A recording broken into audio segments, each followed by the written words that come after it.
Aujourd'hui, on va vous parler de Nutricide Premium, donc le traitement de semences sur céréales. Donc, bonjour François. Bonjour, François Montéan, agriculteur donc à Livaro Pays d'Auge, en polyculture élevage, vache allaitante de race limousine, vente des broutards et céréales avec colza, blé, orge, avoine, maïs en silage et un petit peu de lin. Très bien. Donc vous faites appel à un prestataire pour le triage des semences? Oui, depuis toujours, on travaille avec la société SCS Ost pour le triage des semences pour toutes les cultures d'automne.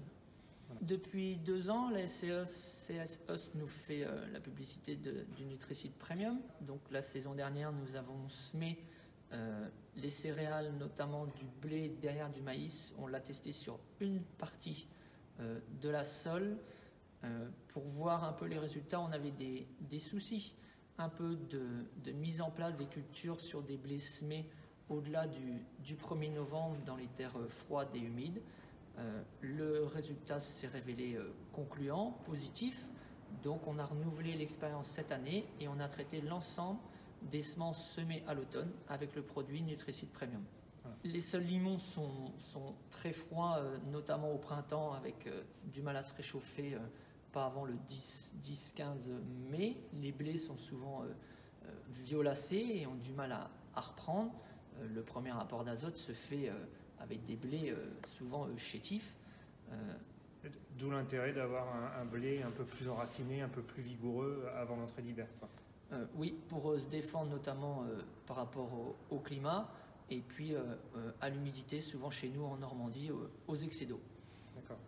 Sans utiliser de nutricide, dans des blés semés au 15 novembre, on faisait entre 60 et 70 quintaux de rendement derrière du maïs en silage. Voilà. Et aujourd'hui, l'année dernière, la moyenne, on avait 10 quintaux de plus. On avait entre 70 et 80 quintaux sur ces mêmes parcelles semées en blé derrière maïs, qui avaient subi le traitement de semences Nutricide Premium. Qu'est-ce que vous avez pu observer dans vos parcelles après semis, lorsque les blés ont levé?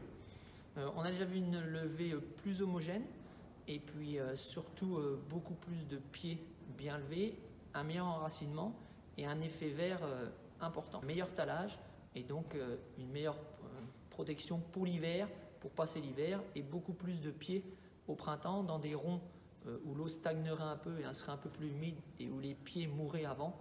On a aujourd'hui des pieds qui sont encore là, présents, et donc qui amènent d'étal et des futurs rendements.